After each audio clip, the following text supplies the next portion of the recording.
This podcast is sponsored by developmentaid.org, your gateway to international tenders, grants, and the largest job database in the aid sector. Secure free registration and access funding opportunities, calls for partners, exclusive insights, and weekly news digest. Become a member today to achieve your sustainable development goals. Hello and welcome everybody to Development Aid Dialogues. I'm your host, Hisham Alem. Today we are exploring one of the most basic human needs in a very high-tech way: clean water. Not just for big cities with strong infrastructure, but for more remote villages, disaster zones, and communities that are already feeling the pressure of climate change. Our guest is someone who spent more than a decade literally looking down at Earth from space, and is now focused on solving one of Earth's toughest challenges: water scarcity. My guest today is Jonathan Criss, CEO and founder of Lyfe. Jonathan has spent over 13 years at SpaceX, where he served as lead integration and test engineer and product manager on both the Starlink and Dragon programs, playing a key role in his product development life cycle, including delivering the first reusable spacecraft. His background spans UX, graph engineering, and product development, and also Jonathan has helped bring multiple Starlink products to market around the world. Now, he had turned that experience toward decentralized water solution with Lyfe, developing desalination and purification systems that can operate without traditional infrastructure to deliver safe drinking water in remote disaster-affected and infrastructure-limited environments. Jonathan, welcome to Development Aid Dialogues. It's great to have you with us. Yeah, thank you so much. It's a pleasure to be here. Jonathan, for listeners who don't know you, how do you explain your journey in one or two sentences from SpaceX and Starlink to founding a company focused on water? Yeah, it's been quite a fun journey throughout my career. I really reflect back on what are the things that drive me, and it's really solving hard problems. All the way throughout my SpaceX career, literally starting from making cargo racks and straps to put cargo inside, through owning the Dragon reuse program, it was just another step of what is the next hard challenge that needs to be solved. So when my co-founder and I started chatting about, leaving and starting our own thing, we really wanted to make sure that we were going to work on a problem that could make a meaningful impact in the world, and then also solve a really hard challenge that really drove us forward, picking something in this space specifically, because nothing makes a bigger impact than water, right? Of course, that personal evolution sets the stage nicely. You worked on huge, complex systems in orbit. What was the moment or realization that made you say, my next big engineering problem is water scarcity on Earth? It's actually a really good question. When we were leaving SpaceX, like I said, we really wanted to work on a hard problem, something that can make an impact. We have a ton of experience from traveling around and really experiencing people around the world that had water scarcity. But in early days Starlinks, we would travel to remote villages and countries setting up internet for these people, and you would see the impact of giving them a traditional centralized system via a decentralized system via Starlink. So really going back and looking at that from a water standpoint was pretty eye-opening, and thinking through, okay, what are the real engineering problems inside of water scarcity? How do we attack those from an engineering fundamentals and apply all the things that we learned at SpaceX directly to water scarcity? Building on that realization, let's ground it on today's reality.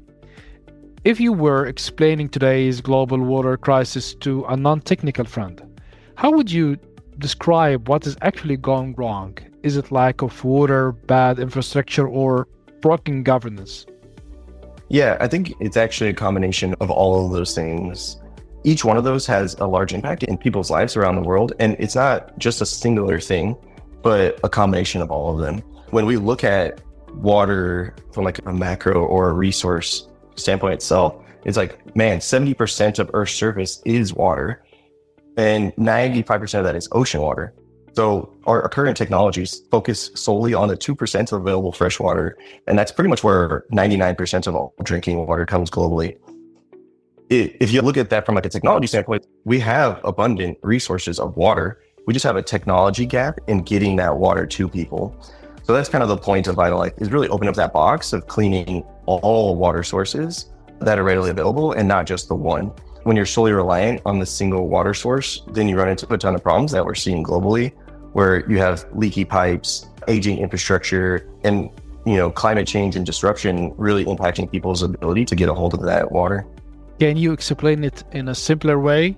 Yeah, Earth is covered by water, right? But we only clean a small fraction of that. We want to make that available to as many people as possible by making the technology available to everybody. Then bring us neatly to your solution. We hear phrases like decentralized, desalination, and purification. These words are repeated a lot nowadays. In everyday language, what does a decentralized system look like on the ground, say in a remote village or refugee camp or after hurricane? I do agree that decentralized is a bit of a buzzword now. In our minds, decentralized means giving traditional centralized systems to individuals that can own and operate them themselves. That means that you have to make a product that is easy to operate, is affordable, and is not reliant on traditional infrastructure. A good example would be you can make a fan. A fan is moving air, but it's solely reliant on an energy source that's coming from a grid. So we need to be able to build products that can completely live outside of existing infrastructure and be operated by anyone. And that's what we really focus on with our product, making sure that it's affordable, easy to use, and has really low maintenance and operational costs. Speaking of centralized alternatives, let's contrast them. For decades, most countries have invested in big centralized water plants and long pipes. Why do you think that model may not be the best long-term answer for climate resilience, especially in the global south? Yeah, I mean, this is a problem everywhere, not just in developing countries. In the United States, there's a handful of countries on the West Coast arguing over the Colorado River based off of water assumptions that were 100 years ago, right? And these states in the US have been solely reliant on a water source that is starting to be dried up. We're in a decade-long super drought here on the West Coast. And this is really starting to show that, hey, there needs to be other systems outside of traditional ways of thinking in order to really bring water to the masses. So, centralized systems work great from the start.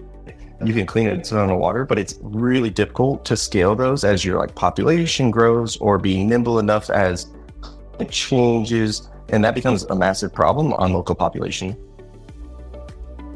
Okay, but those big systems inspire your SpaceX approach.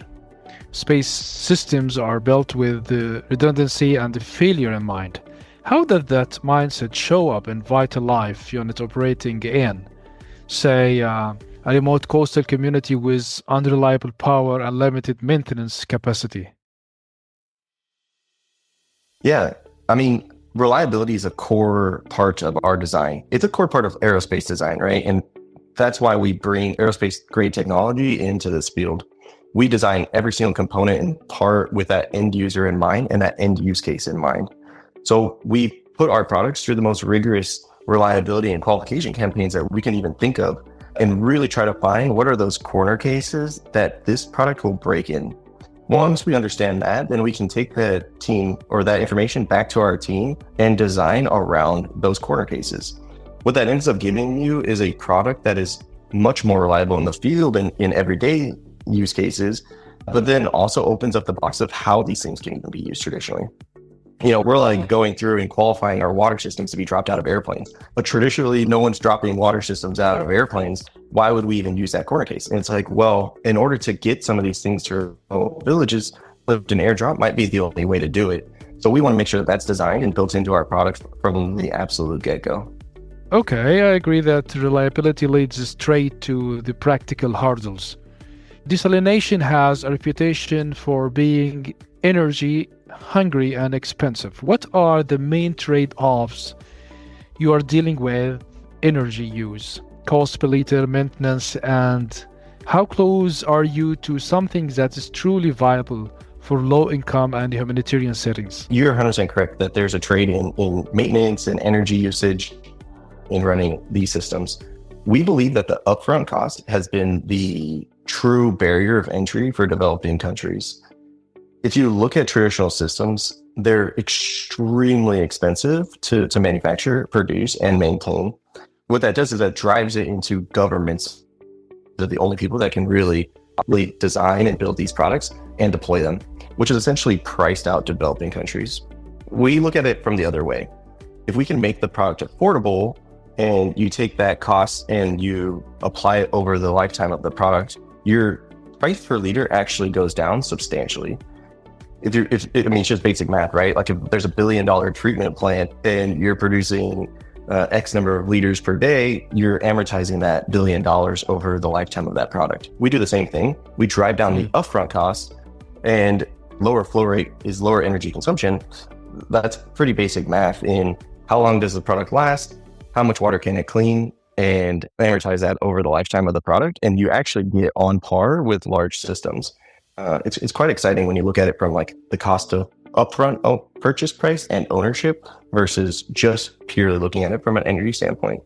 Getting viable opens the door to partners. When you think about scaling Lyfe, your company, how do you see as your primary partners? Who would they be? Yeah, we have a handful of partners that we intend to work with. Water is a very important resource and everyone does need it, right? The main verticals that we look at is the normal consumer, right? There's a maritime industry that exists. We open up the box in overlanders, RVers, off-gridders, preppers, those types of people, because they give a lot of feedback and they're willing to pay for advanced technologies. The second vertical is more partnering with the humanitarian and non-government organizations where they've essentially been priced out of these technologies since their inception. Taking what they've traditionally had access to, being competitive on that price point and opening up the box to what they can actually purchase and use is one of the main partnerships that we want to rely on. And then, the militaries around the world have water logistics problems. It's quite dangerous to move water and fuel. So we're trying to make sure that other verticals outside of those two primary verticals have the options to get their hands on the product as well. Interesting. Scaling means funding, and that is where it gets real. You're building a deep tech hardware company in a funding environment that is not always kind to hardware. What has been the hardest part of raising capital for decentralized water solutions? And what kind of investors who want to get it versus those who don't want to get it? Yeah, it's been quite fun learning about the investor landscape. That was a new one for me. We've been pretty fortunate living here in Southern California to have one of the largest hard tech hubs in the nation or in the world, where everyone here is coming out of these great hardware companies, SpaceX, Anduril, Tesla, and starting to build in the hardware space. So, getting people to understand, hey, we're building a hardware company has not been the big challenge. The challenge has been explaining to people that haven't witnessed water scarcity themselves that this is a major problem globally. We can apply our backgrounds in space systems, fluid dynamics, and rate manufacturing to this problem and bring a viable product to the globe. It's more been really educating some of these partners in the massive problem that is water scarcity. And then once they start to see it and get it, they're like, oh man, there's quite an opportunity here to make an impact in the world. And a lot of people get behind that mission. And it's been a lot of fun educating the investors, but then also getting them excited. And then they're all like, who can we partner with? Who can we help you guys get in touch with? How do we get this into these countries that we care about? So it's very exciting once we get them educated, but that's probably the hardest part. Impressive. Many development and climate ideas get stuck at the prototype stage. What are the biggest barriers you have faced in moving from concept to manufacturing in South California? I mean, honestly, hiring is the biggest problem that we face. Designing hard tech, in my opinion, after getting beat up by Elon for over a decade is the easy part. But we're competing in a landscape of engineers that are graduating from university and thinking, man, I want to go work at NASA. I want to go work at SpaceX or NVIDIA. These great companies that are innovating really fast. We have to not only rally to build a product that these young engineers want to come work on, but build a company and a brand that is meaningful. So one of the main challenges as the founder of this company has really been building the ethos and the core of the company around that North Star that we strive for, which is making that meaningful impact in the number of people that have reliable access to drinking water, and then conveying that to new hires and being like, this is the whole point of why we're at this company. This is why we're on this mission. This is how we're going to get there. And that's by innovating on this technology. So by far, it's really just finding candidates that are willing to take a risk on a startup, but then also look outside of traditionally very fun and exciting rocket companies and come work at an exciting water company. Jonathan, from your own experience, what would you tell the other hardware founders in climate and development? Get ready for a lot of sleepless nights and a lot of exciting challenges. I think that it's very easy to be polarizing in the climate space, and it goes back and forth. You go through waves. It's quite a political cannonball at this point, but have your conviction, take your understanding of where your company's going to go, what technology you want to advance, and live by that, and be ready to actually go out there, build the product, show that it works, and be the change that you want to be. That's what we try to do here. Don't you agree that there is a risk that advanced solutions end up serving tourists, military bases, or wealthy enclaves first? How do you think about ensuring these technologies don't deepen inequality, but actually reach the communities who are most vulnerable to water stress? Yeah, 100%. We actually thought through this and built that into our business model. It's pretty much the same thing we did on Starlink, right? Starlink in America costs $100 a month or something, but in Kenya, it's $8. So what we do is we deploy early models in more affluent countries that can help us understand and learn the product and drive down the cost. And then we use that to subsidize the product and the cost in developing nations. So it's a very similar model to what we're starting with here at Lyfe, right? We talked about our verticals in some of these humanitarian groups, but then also direct to consumers and maritime and RVers. And these people are much more inclined to pay for expensive tech. But what they're doing is they're giving us feedback and they're pushing the boundaries of how this product works so that we can innovate on it and drive down the cost. So we've really built that business model of like, okay, let's get a core group of stakeholders that are early adopters of the product, really show us how they can own and operate it. And then we can use that feedback our next product, which is the much cheaper, much higher volume product that we can really start to deploy in the hundreds of thousands in developing nations. So let's dream big about the impact. If we meet again in 10 years and your business model has succeeded beyond your expectations, what has changed for people on the ground? What is the most concrete human outcome you would want a listener in a fragile or remote community to feel in their daily life? Yeah, that's our 0 trillion.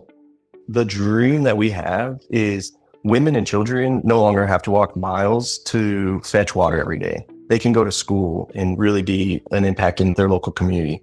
We have a vision where data centers and industries no longer landlocked, where the developing countries are no longer driven down by the health impacts of drinking dirty water. There's trillions of dollars of global productivity unlocked by solving for zero people without access to clean drinking water. This is very ambitious. Jonathan, deep tech like yours gets hyped as climate saviors, but critics argue VC cash flows to flashy demos for resorts or bases, not villages. How do you counter that? And what happens if high-end markets dominate first? Yeah, we strive ourselves in making sure that we're making those impacts. You know, our team just got back from Colombia where we did a demonstration with a really small village that doesn't have any access to reliable water. They wait for a boat to show up maybe every 2 weeks. And during high season, it doesn't even come.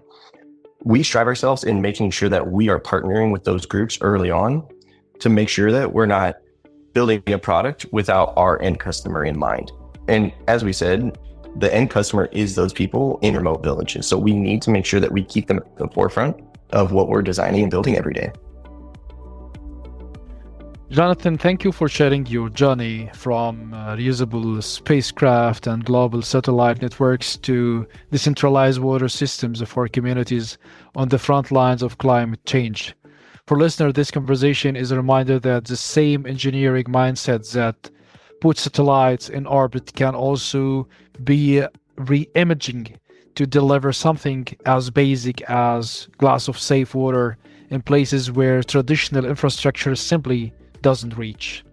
If you found this episode valuable, please follow and share Development Aid Dialogues with colleagues working in climate humanitarian response and infrastructure. I'm your host, Hisham Alam. Thank you for listening and see you next time. Goodbye.